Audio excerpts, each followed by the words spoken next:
So today we have Dr. Nukulkit presenting on the justice and the exogenous distribution in the political economy. And Dr. Nukulkit's area of interest is on economic growth and the distribution of income. His research covers macroeconomics, history of economic thought, development economics, and economic philosophy. And he is particularly interested in the capital theory controversy of the classical Keynesian tradition. He earned his BS in civil engineering from Chulalongkorn University, his MA in economics from the University of Denver, and PhD in economics from the University of Utah. I'm so sorry for butchering the name. Also, I just want to introduce myself quickly. My name is Iris Buder. I'm the webinar coordinator for the ASE.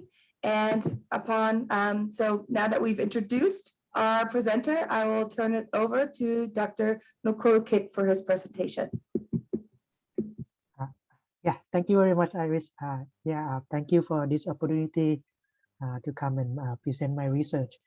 My presentation is based on my two working papers. The first one is the inequality and the capital controversy, and the second one is the law of return and exogenous distribution. I mix them up together a little bit, and then trying to talk about what is the concept of exogenous distribution in political economy and its relation to justice, the idea of justice.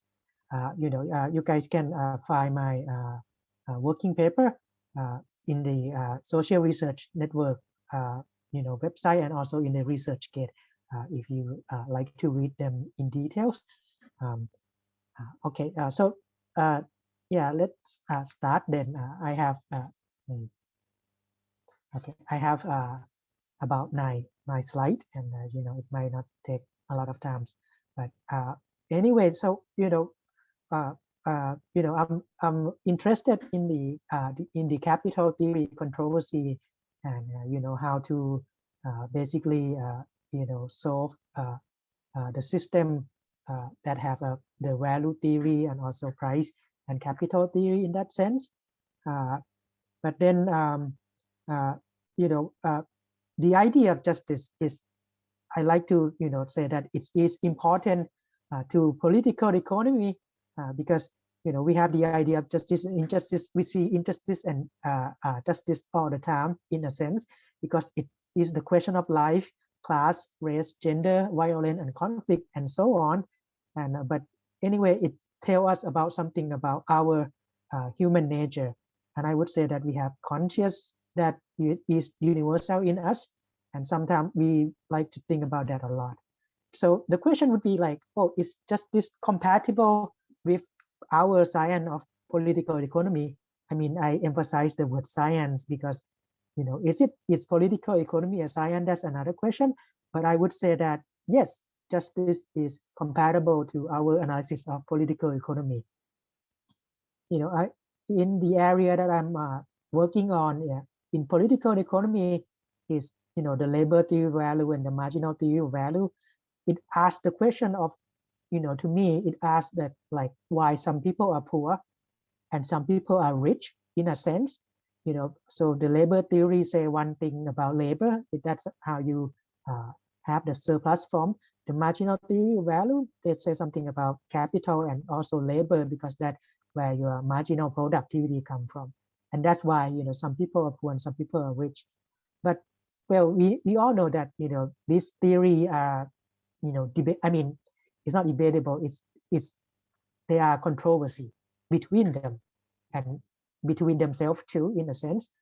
So to summarize in the word of Hebroner, he said that we have this controversy all the time because economists are striving to make a science out of morality, and obviously this presentation is a little bit about morality. So I'm trying to say that yes, justice is compatible with our science of political economy because, well, in Sarafa critique of economic theory. Okay, so I'm going to discuss about the law of returns and also exogenous distribution, the concept that Sarafa revived from classical political economy. And then I'm talking further a bit about, the capital and value theory with accumulation and technical progress. So, I mean, not just a static analysis, because, the system expand all the time. And with capital accumulation, you need to put an analysis of technological progress into it. So this presentation will be an interpretation of Sraffa critique of economic theory in relation to the idea of justice. Okay. So, when we talk about justice and injustice, I think it is fair to say that, we can think about it as a long period and short period analysis in a sense. Like, in the long period, of course, we like to have justice in our society, but, we see injustice all the time. And in the short period, things happen. We have inequality, we have racism, sexism. We see crisis and conflict. We see that racial discrimination, pay people differently. Sexism too, pay gender different on the wage gap on that. But it's not always things are not always what you call zero-sum game. It's not always a conflict and fighting all the time. Though why? Because actually our economy do have surplus. We have growth and we have capital accumulation. Even though we have that expanding of the system, we still fight about the distribution of income in a sense. And this distribution of income manifests in many economic measurement. Distributive justice is manifest in many economic measurement. For example, I show like a graph of the rate of profit that I take. I mean, I apologize if it's not clear, but I just want to make a point. So this is the rate of profit, and you see that the rate of profit go down, up and down during the post-war period, and also go down a lot by the neoliberal period. And if you look further to the right, we have the top 1% earning here. I'm taking this from Piketty, of course, but you see, this is the history of a top 1% earning. Oh, my bad. Okay, top 1% earning. In the early 20th century, you see that top 1% they earn a lot, but then it changed during the wartime, and then the post-war Keynesian golden age, and then it's come up again during neoliberalism. And also we see labor productivity, that we see labor productivity come up, but then in neoliberalism again, we don't see that the wage compensation is the same as the productivity anymore. Okay, and that's go to further to capital share. In neoliberalism, you have a higher and higher capital share.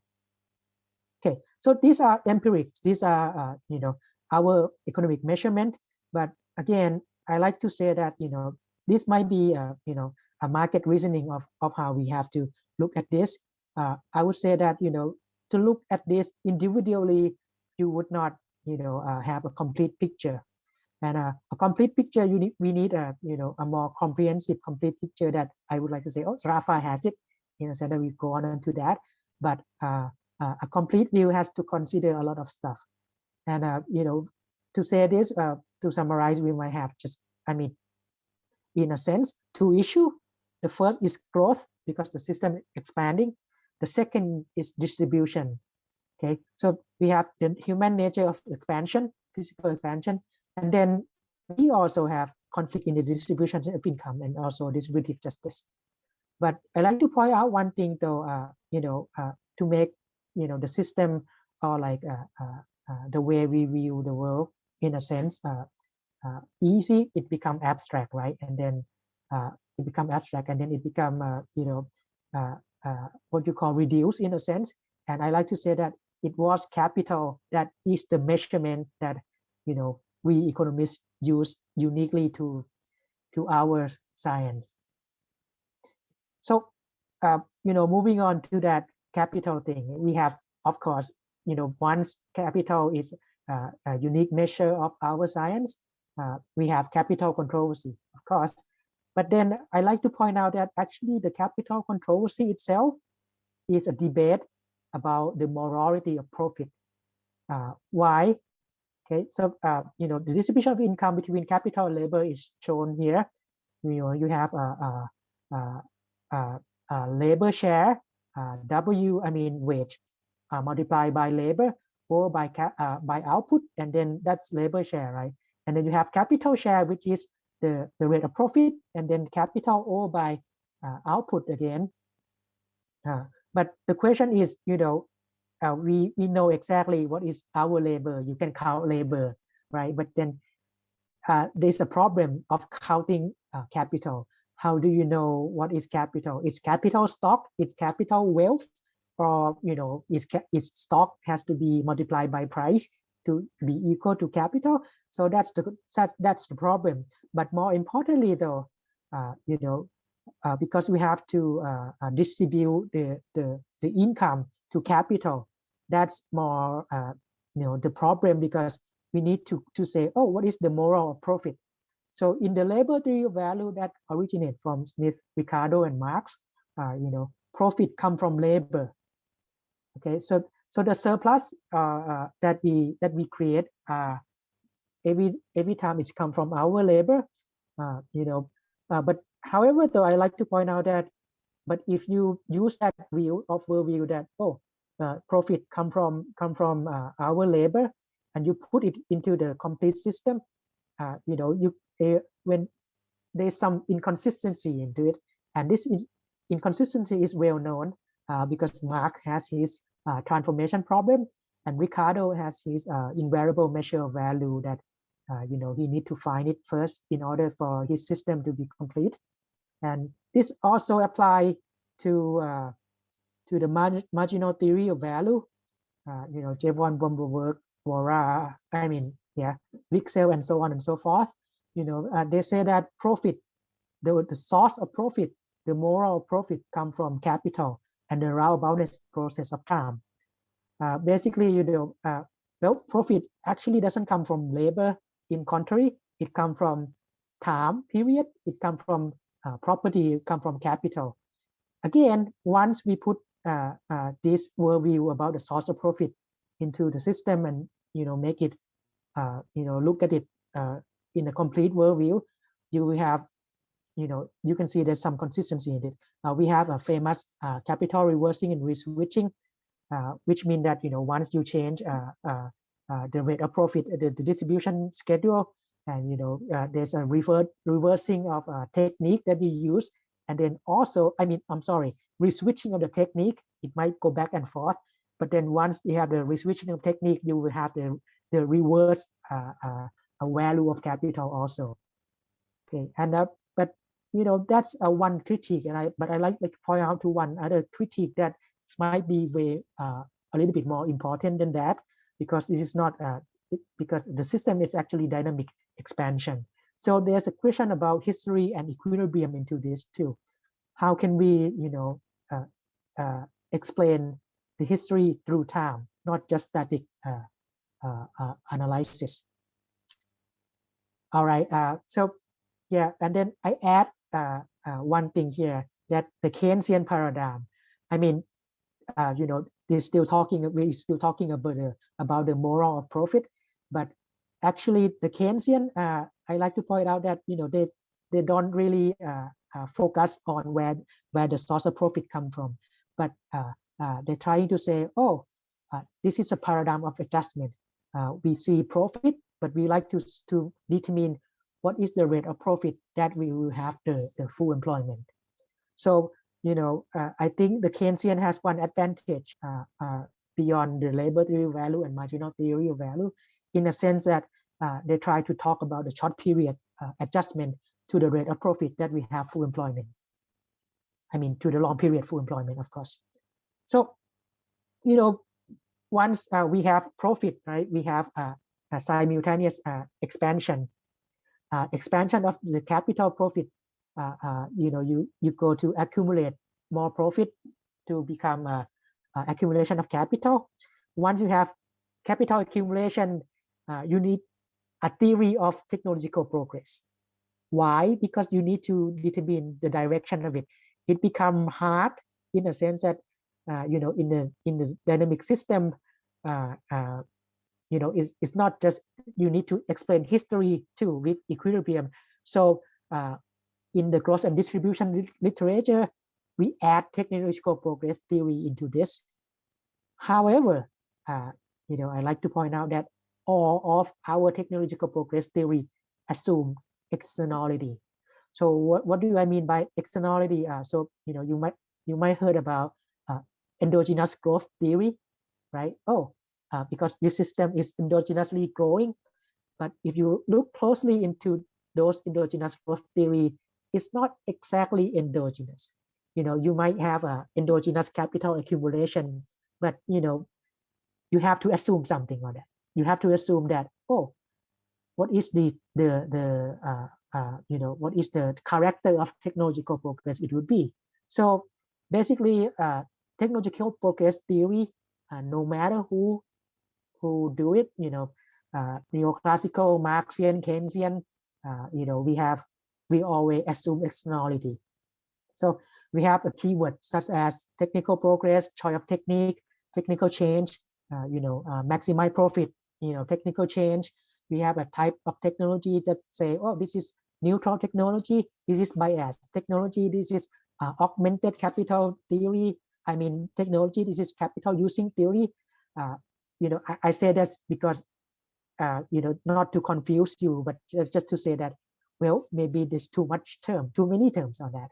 And in a sense, if you look closely, I would say that all of them are actually inconsistent in one sense. Economic reasoning of technological progress theory has weakness, and it actually has to assume something very strong, and they don't have the proof for that assumption either. So, for example, in neoclassical theory, they require to the measurement of elasticity of substitution. So the measurement of elasticity of substitution is between capital and labor, in a sense, because we have capital accumulation, right? So J.R. Hicks, he said that, well, we have capital accumulation, so we have to determine what would happen to labor productivity when we add 1 unit of capital. So that one measurement, all right. But then in the progress of the theory building, the history of thought on this theory, you have the capital measurement, I mean the elasticity of substitution measurement, but then it's inconsistent to the neoclassical paradigm in a sense, because you always have a unstable system. So neoclassicals, they come up with technological progress theory. Another one is a type of technological progress. So you can see that there's 2 measurements here. The first one is the elasticity of substitution, and the other measurement is the type of technology. So they have a double counting problem. I mean, you can read this further in my working paper. This happened to Marx too. I mean, the Marxists themselves too. We have theory, Marx bias, technological progress theory. They need to come up with this, because if you guys heard about the Okishio theorem, saying that once we have technological progress, it's impossible for capitalists to choose a falling rate of profit. I mean the low rate of profit. So basically, it kind of saying that, well, Marx's assertion about the falling rate of profit is wrong. So in order to prove otherwise, Marxists, Dumini and Levy, Duncan Foley, and well, Anwar Sheikh too, but I think he has another theory, outer theory. But anyway, they come up with another theory saying that the technical progress frontier of how we choosing, if we use more capital or more labor in this technique, is perverse, in a sense that it go to the negative quadrant. So if again, I discussed it at length in my working paper, but if you have this in mind, it means that you have a strong assumption of perverse technical progress frontier. So, this I would like to say that, it means that, in the example of neoclassical and Marx bias technical progress, we have uncontrollable capitalism. And, just like Piketty say, Piketty, he made this assertion that, technology, like the market, has neither limit nor morality. Basically, he say, oh, well, what can you do? Is inequality. Capitalism is about inequality, or maybe our society itself is about inequality. You cannot control who will reap the benefit of the growth. So, inequality and injustice is deemed to happen in this system. But, the Keynesian, they think otherwise.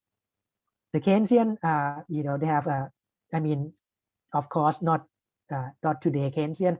The old day Keynesian. Both Cambridge, England, and Cambridge, Massachusetts, though, not just Cambridge, England, not just the post-Keynesian. The Keynesian, they assume neutral technical progress. They just assume that. Why? Because, it makes the system stable. They care about the stability of the system the most. They say that, technological progress has to be neutral according to the stylized facts. The implication of it is that it's a win-win. Win-win of who? Win-win of both capital and labor. When the system grows, the benefit go both to capital and labor equally, or in kind of. So the theory, the growth theory, the technical progress theory, you can see that it has the characteristic of balanced growth and also constant returns. But of this, I would like to say too that, well, that's because the Keynesian, they have egalitarian bias. If you look at Samuelson, of course, Samuelson is, he is neoclassical too, but it doesn't matter. He's egalitarian for sure. All right, even though he used neoclassical method. Move further. All right, so we were discussing about how technological progress theory are, kind of incomplete and inconsistent in the sense that because they assume technology, external technology, right? Externality of something, external elasticity of substitution that you cannot control, external technical progress frontier that you cannot control. We cannot control, the system cannot control outside our conscience. I like to say that, well, this is kind of the same of Sraffa critique of economic theory. So I was, working on the technological progress theory for a long time. And then I read Sraffa critique of the economic, not the PCMC, but his earlier paper in 1925 and 26, and I get that, oh, basically what he says is that, this kind of reasoning, they are inadequate. They are, in a sense, it become entanglement, and it become inconsistent in a way. So, let's us go through what was in the argument that Sraffa made in 1925 and 1926. He was discussing about the law of return under competitive competition. So what are the law of returns doing? He actually talked about the cost first, when you have cost and then you change it to returns. But, let's just talk about the cost of production first. So he said that, each firm will face different cost curve, in a sense. If you add one more input, what happened to the cost? To the cost of, if you want to produce one more output, what happened to the cost of the firm? Is it decreasing? Is it constant, or is it increasing? He go through that. Why? Because he said that supply curve is construct from a collective cost curve of all the production from each firm, from every firm. You have to construct the supply curve in a Marshallian equilibrium, right?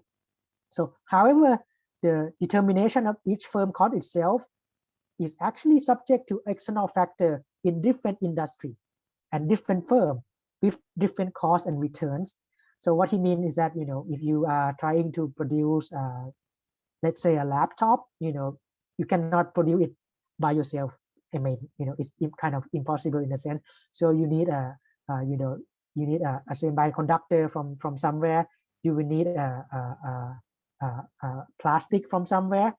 But those firms too face different cost curve. It might be increasing, it might be decreasing, or it might be constant. So if we analyze each case separately as a partial equilibrium of where the costs come from, we cannot, when we put them together in unity, the whole thing kind of crumble and is actually inconsistent.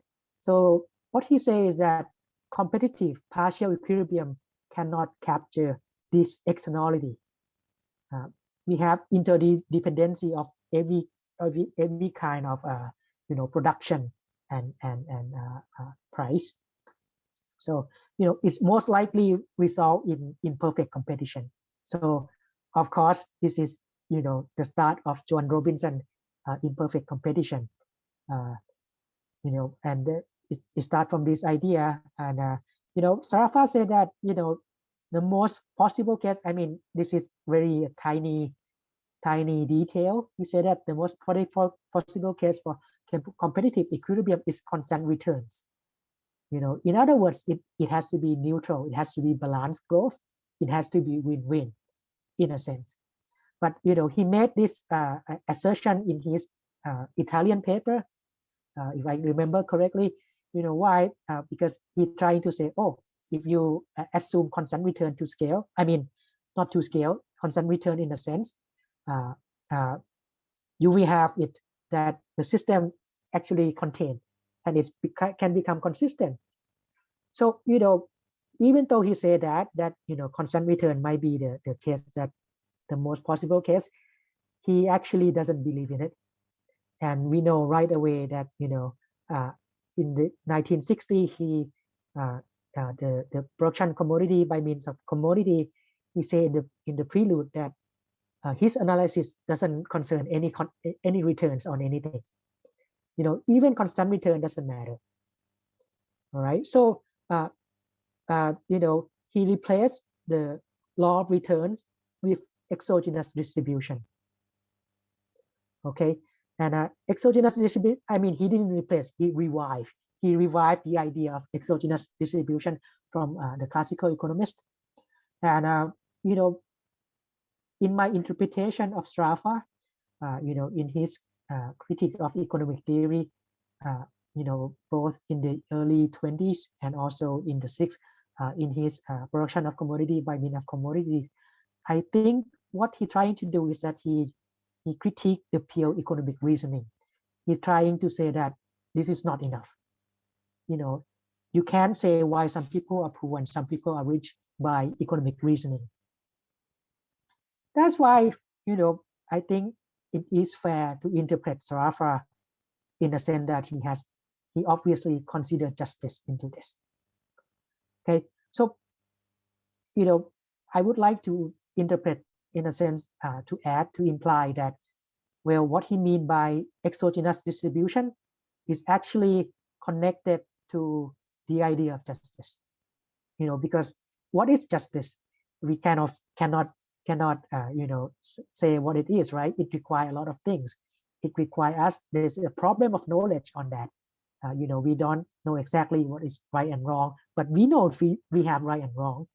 We know that there is justice in a sense, but then it's a problem of knowledge that market cannot solve, that economic reasoning cannot solve.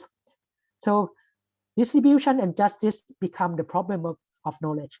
What determines wage, profit, and more importantly, the price system, the value system?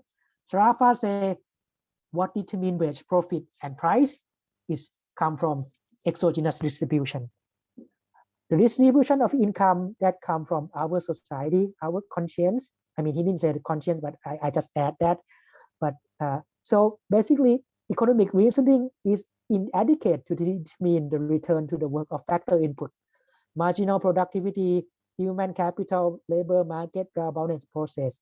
You can add labor theory value too. That's inadequate. they are inadequate reasoning of why some people are poor and rich, because it's incomplete. So I think that the return to the work factor input that actually contain the system need the idea of justice. So I put an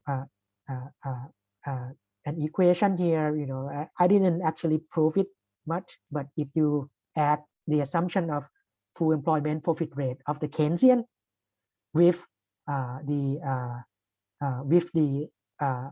assumption of exogenous distribution that's revived by Sraffa, you will see that capital become an endogenous adjustment variable, in the sense that capital not stock.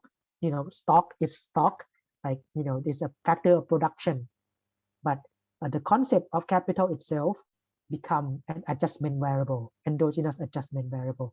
Oh, I need to say though, I didn't come up with this. I actually take this from Pasinetti. Okay, reading Pasinetti, and he said, oh, capital become adjustment variable, and that's like, oh, that's blow my mind a little bit. I mean, not a little bit, a lot.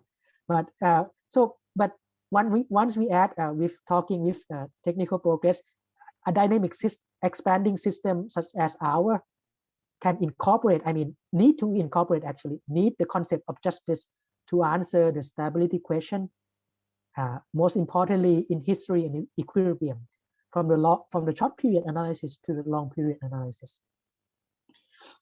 So political economy, in a sense, that revived by Sraffa, exogenous distribution, and the critique of the law of return.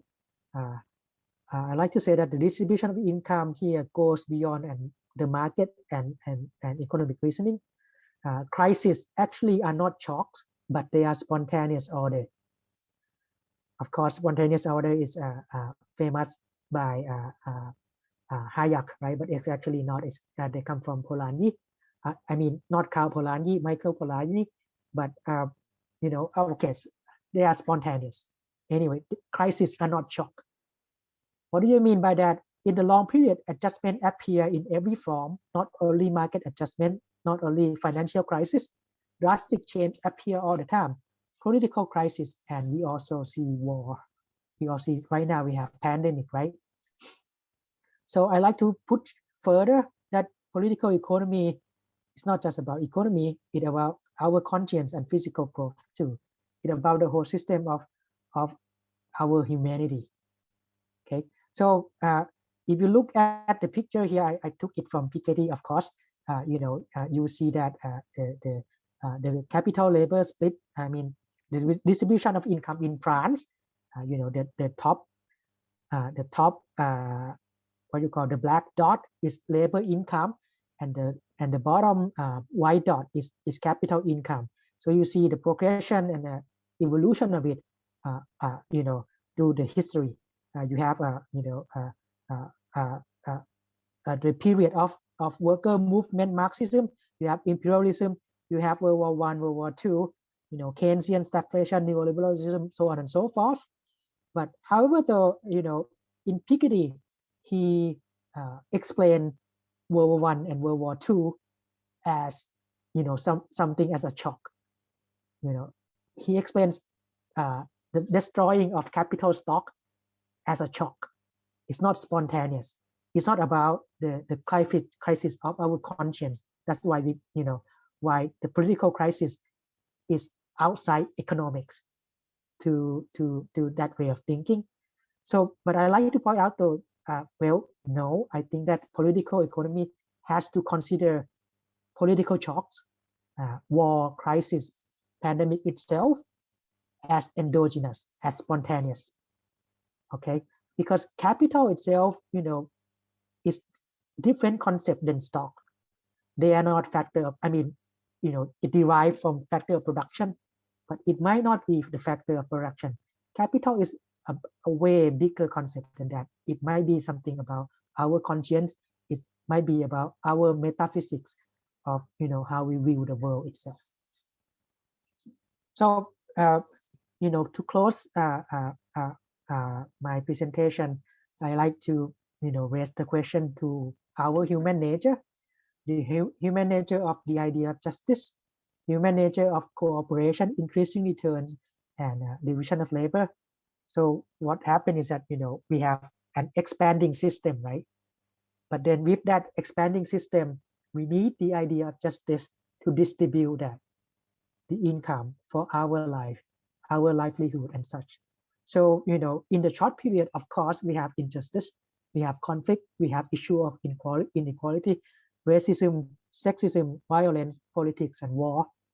But, we are, well, how many years we have? 40,000 years and more, right? We are a long way there. And then, we solve it all the time. But then there's a role of pluralism, a role of democracy, the role of public discussion to see what is justice in the distribution of income also. So, the distribution of income itself is beyond market reasoning. So if you look at, distributive justice, political philosophy of distributive justice, I would say that most of them, even John Rawls, has a separate system of market reasoning. Basically, he assumed neoclassical market Pareto, reasoning, and then he said, "Oh, but then we can make it fair." So, I mean, in a sense, I would like to say that, well, maybe why you separate politics out of economics, I actually not sure on that. But so, I think we have a lot to say about political economy that has to do with distributive justice. And and of course, in the long period, classical political economy that revived by Diego Sraffa, we have exogenous distribution and justice to factor input, in the long period. I mean, there's a controversy why short period to long period reasoning is necessary, or can we choose one thing? I would say that, we don't need to choose. We can use both. So the short period is the Keynesian adjustment, and then in the long period we can talk about justice on that, on a political economy. So that's why, classical Keynesian itself come out, but we need this worldview. Economists need a complete worldview. I mean, well, scientific worldview, I like to say that a coherent scientific worldview for moral and physical science, in a sense. Why? Because, well, we see injustice all the time, and when injustice doesn't be correct, we lost life on that, and there are catastrophe on that. So, economic itself need a coherent worldview to look at and how to solve the problem. Of course, this is capital theory. So I took this from Sraffa. Actually, I saw it from Matthias Ivanenko Twitter, and I was like, oh, cool.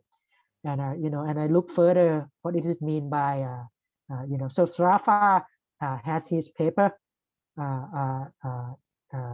in the REN digital library that you guys can look at, under the headline of metaphysics. Metaphysics might mean a lot of things to, quite hard to understand, but you can say, both conscience and physical. So he said that this is truly important. Metaphysics is truly important, that which give us a real insight into the mystery of human mind, and understanding I can't see it,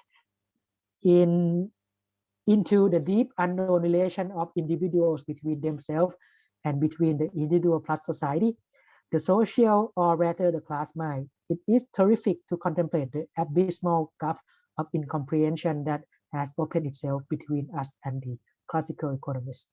So yes, I think this is the metaphysics of justice in his writing, in a sense. And I would like to say that, we need the idea of justice to relate it, to connect it to Sraffa revive of the classical political economy concept of exogenous distribution. Thank you.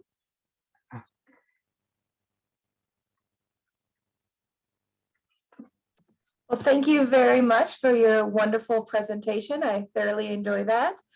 Before we get into our Q&A session, I hope everybody's okay with having our second presenter go next, and then we will have some time for Q&A. So let me introduce our second presenter. We have David Fields, who is an economist for the state of Utah, in which he delves into political economy of regional development, study patterns with respect to the nature of housing and community planning. His background also centers on the intricacies concerning the interactions of foreign exchange and capital flows with economic development, fiscal and monetary policy and distribution, whereby critical attention is paid to the notion of endogenous money. In this capacity, he has investigated the interconnections between subnational, national, and international governments and global capital accumulation in order to examine the spread of financialization and its relationship to neoliberalism. So without further ado, I'd like to present our next panelist, David Fields. How you doing, everybody? I hope everybody's well and safe. Good to see all your faces. Missed all of you. You know, this pandemic kind of creates a fuzziness, so you tend to forget who's close to you. So it's really nice to see all of you. All right, so should I just share my screen? Okay. Share screen. Let's see. Okay, so what can you all see on your end?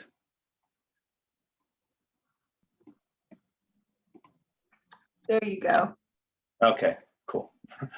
My apologies. I'm just going to start it. Say again? No.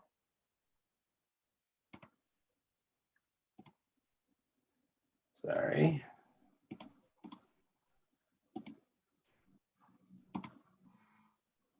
Okay, here we go.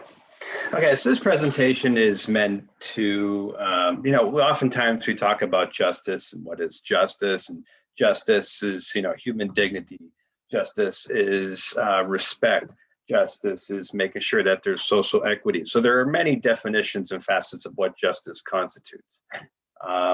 So in my interpretation, or for this presentation, I'm considering justice in the social aspect of how do we transcend unequal distribution of resources so human beings can reach their full potential. So within political economy, that's heavily well analyzed and assessed, especially with the writings of Marx and the classical political economists. What I oftentimes tend to see is that it's really interpreted in what I call an abstract monetary space. So when we're considering issues with respect to unequal distribution of resources, it's important to consider the role of money. And in that case, you'll see how capitalism, although many times interpreted between a two-front war, so to speak, between capital and labor, is more like a three-pronged or a three-front conflict where you have the role of finance, industrial capitalists, and workers, as you'll see as we proceed. So that said, and I apologize if I'm reading this verbatim. I know you guys can read it, but I'm reading it for emphasis. So most importantly, capitalism is a monetary production system. That is, economic activity is presupposed by the degree to which banks, financial institutions, make loans to firms to spur capitalist investment.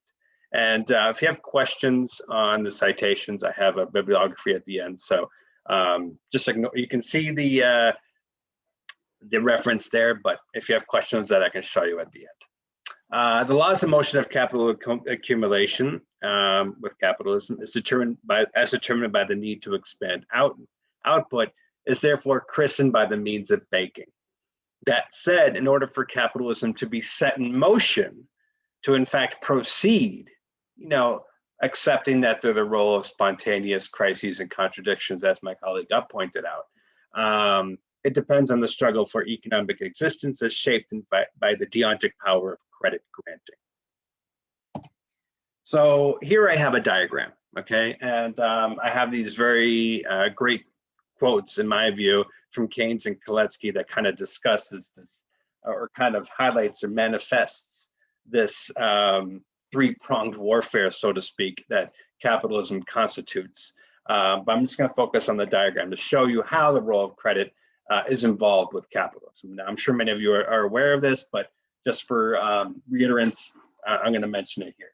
So you have banks, which I call the means of finance. You have workers who have spending power, the purchase of goods, and you have role of firms, what Marx would call the industrial capitalists, and banks, what Marx called financial capitalists or finance. And he had another word for it that was more pejorative, which I liked, but I forgot. So hence, I'm not going to mention it here.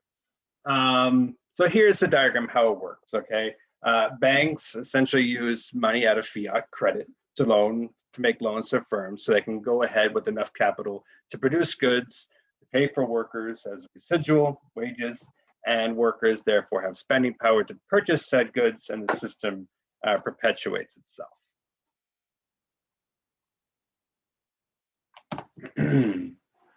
So this is called the monetary circuit.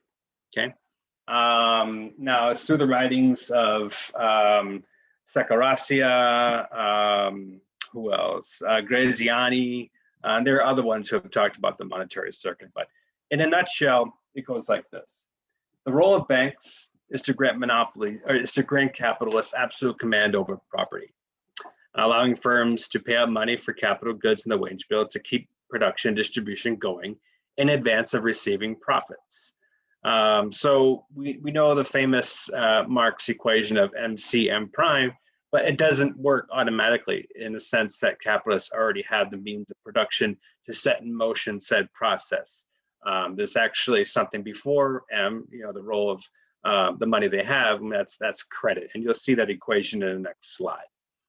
The implication is that an appropriate portion of profits eventually accrued by industrial capitalists will have to pay what's called an interest payment or a net portion from their proceeds in the sphere of exchange to the banker.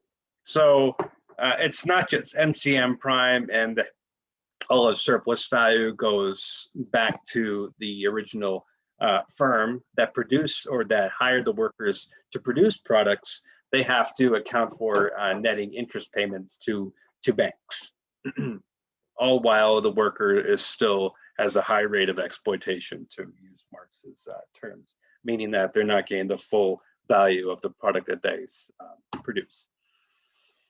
So what does this constitute?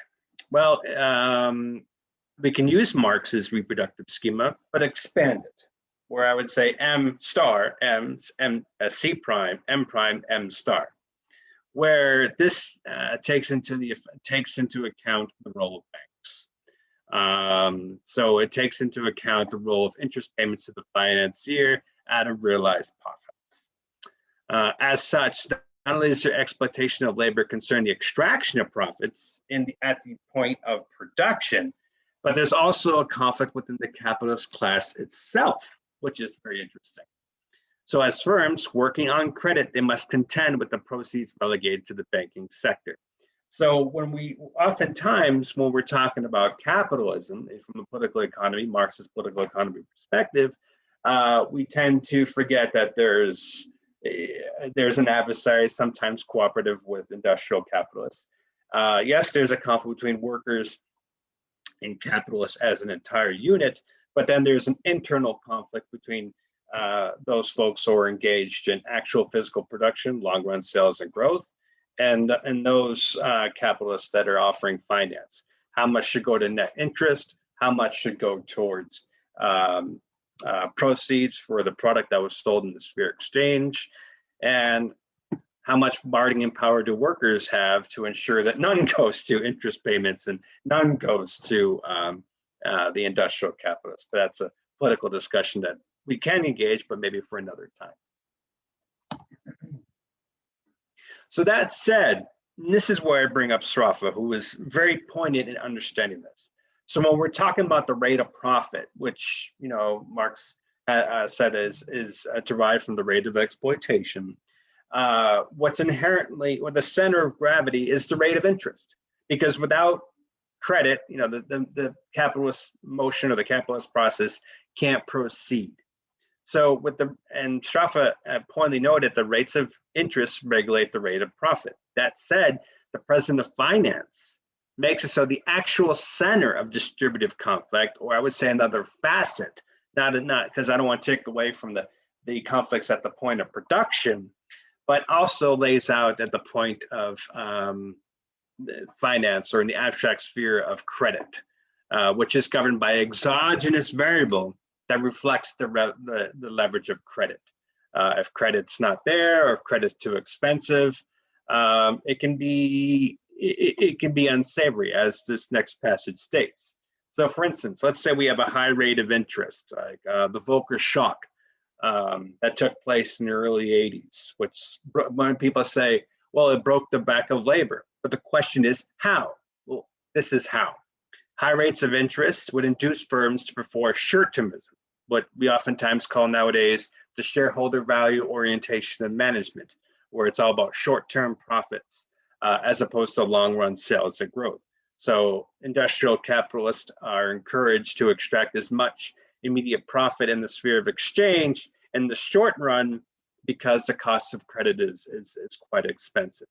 So with a high rate of interest, preferring short-term investment instead of long-term productive investment, since access to credit is expensive, the social cost of this ensuing speculative strategy is invariable the process of nominal wage suppression, which we in fact did see. You know, with the Volcker shock, we saw forces. There's a whole amount of literature as to why labor got much weaker in the 80s. But I would say the straw that broke the camel's back was finance becoming stronger, if we want to use the social structure of accumulation dynamic of whether or not capital is weak or capital is strong. In my view, capital has been pretty strong, but there are times when workers gain more bargaining power, but I'm not going to go down that route.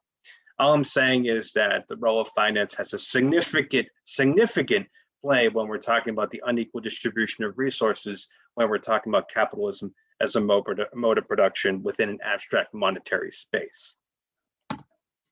So that said, if we're talking about social justice and whether or not it can happen in a capitalist mode of production, which is inherently based on an inequity of unequal distribution of resources, otherwise there'd be no extraction of profits. I mean, as Adam Smith said, if you had pure competition, there'd be no profits. That said, capitalism is inherently a monetary social space that concretizes the abstract social expression of exploited capitalist social relations within a monetary understanding. Hence, the means by which to build the conditions for social equitability, transcending capitalism, so said inequity is in fact abolished or overcome between labor and the capital, requires an acute understanding of the social power of money. And that means whether or not can endogenous money, for that matter, become a source for upending the inherently exploited relations for capitalism? Well, that's a very good question, because as we see, capitalism was born out of money being to spur whether it was mercantilism or, but the M prime was the ultimate objective, and credit allowed that. So can credit provide a stepping stone or a foundation to reach social equitability where this inequity is in fact upended? Is a question to be had and a discussion to be had, and necessary for planning for those who want to see that indeed another world is in fact possible. And here are the works cited just in case you're interested. I have plenty more, but these were the primary resources I used for this presentation. And for those of you who are interested in any work that I've written on this, I do have a piece on credit money that will be coming out in the Edward Elgar Encyclopedia of Post-Keynesian Economics, where a lot of this presentation was drawn from. And also a lot of the details on the role of endogenous money, credit money, was also in a few papers I've written with Matthias Fernango and other areas. So That said, I really appreciate this time. I hope I wasn't too short, but I wanted to give the crux that if we're going to understand social justice, we should include how money is a barrier to achieving what I would say authentic human development. Thank you. Thank you so much, David Fields, and again, up for your presentations. We do now have time for Q&A session, and if possible, I would like to get started on asking a question to either of our panelists. In particular is, how can we use the information gathered by both presentations, right, about this notion of justice into the framework of public policy in order to mitigate the unequal distribution of resources? Like, what would you recommend we do for public policy in order to mitigate the injustices? Yes. Do you want to go first, or do you want me to go? You sure? Okay. I think you're starting to see it happen. You know, there's this quantitative easing, right, where we essentially set interest rates at zero, and it can have the effect of bringing the real interest rate down to zero. And that especially only in the United States that has monetary hegemony, and I'm not going to go into that. But if you do quantitative easing, that makes the cost of fiscal practically zero. And I think this is a great means to achieve what Keynes said, the socialization of investment. Now, that takes political will, because the monetary means, the finance to engage in long-range New Deal projects and social infrastructure to upend these inequities are there. And, you know, and like Mark said, like the tools by capitalism are given to us through the system to use at our advantage to transcend inequities. And I think this is a great opportunity to do that. Like, yes, quantitative easing can be good, and it's not. Right now it's used to fuel speculative bubbles. But if we can capture that and say, hey, let's make sure that we have a Treasury-Fed cooperation to facilitate social infrastructure, we can upend those inequities and achieve social justice. Whether or not it can transcend capitalism altogether, well, Koletsky said that may be problematic in his Political Aspects of Full Employment article, but the phenomena are there.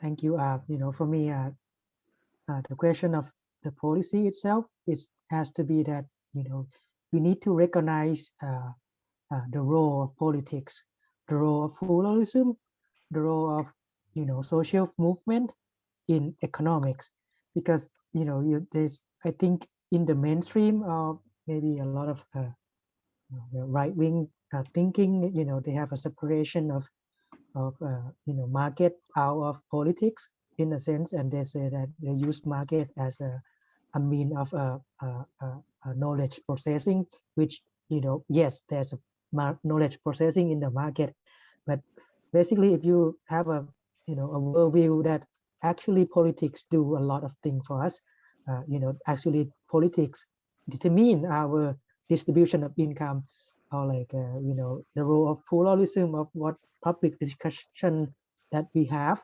you know, because justice is a very hard concept, basically more likely in like mostly in the justice in the distribution of income or distributive justice. How can you determine that? It's like, because you know, for the real truth, what is the truth would depend on our society, and it's not in the market that, you know, decide for us what we should be. So if I can say anything about the policy, is that we have to recognize, you know, other people's ideas, accept them, accept pluralism, understand them, and engage in public discussion. Thank you both. Any other questions from our audience or from either of our panelists?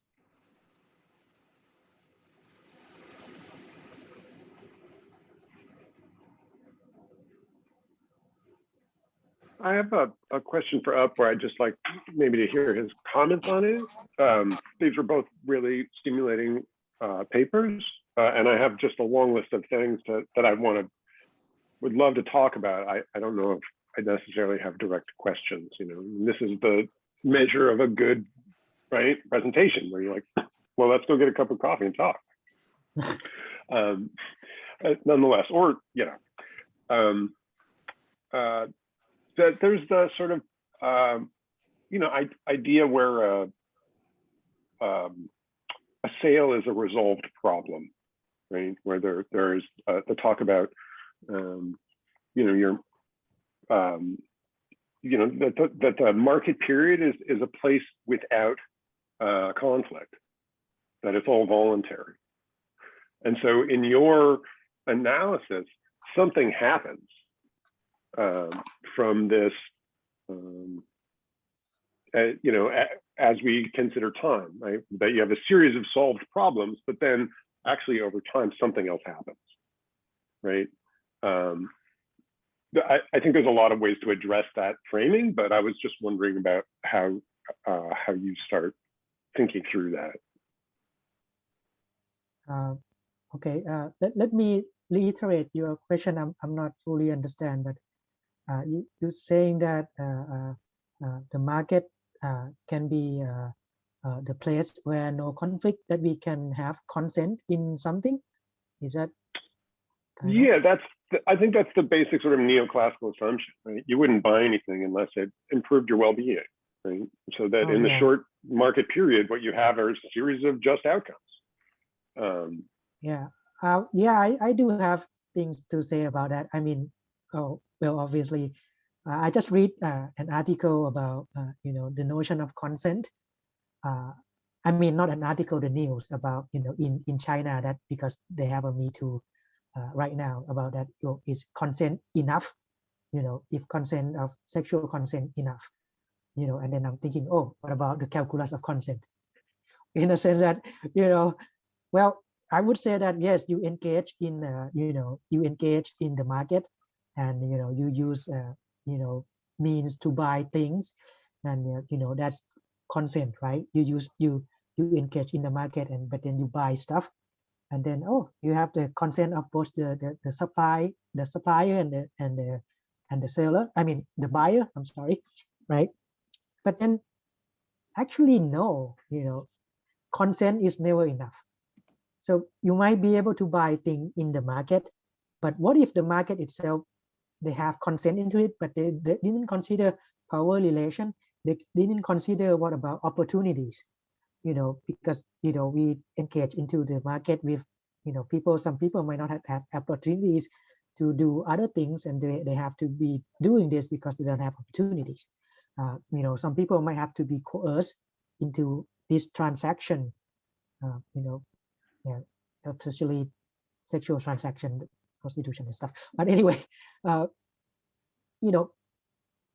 consent in the market is not enough, and we need to go further. That's why even exogenous distribution, is not consent. Exogenous distribution has to be justice, has to go further, as Sraffa. I mean, there's many interpretation of Sraffa, but I think I would like to go further. And I mean, I think that's what he meant actually, to say that it was exogenous distribution that come from our conscience. So yeah, the market, consent is not enough.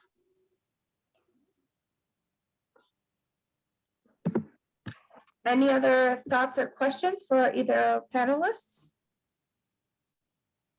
Yeah, I'm just gonna give a comment to Up. I think you hit the nail on the head, and I think something that would add to that, or actually enhance the analysis on consent, especially within transactions like that, or any other transactions where there's a great deal of unequal exchange, is the endogenous enforcement mechanisms, right? When you have incomplete contracts and we don't have all the information, yet one is forced to sell their labor power or any other things for sustenance. And so we really can't say it's an exchange of want, but actually out of force. We can, if we look into the endogenous mechanisms that arise because of those unique situations, we can capture all that is contained, especially in unsavory situations where one is forced to sell him or herself for sexual pleasure. I wouldn't say pleasure, but you know what I mean. Okay.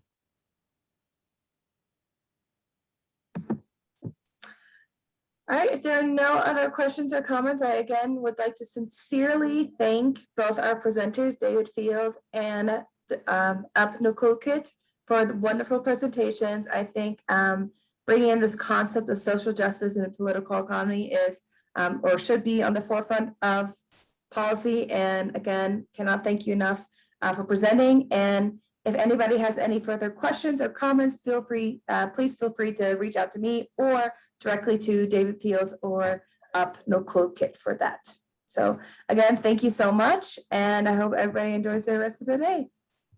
Thank you.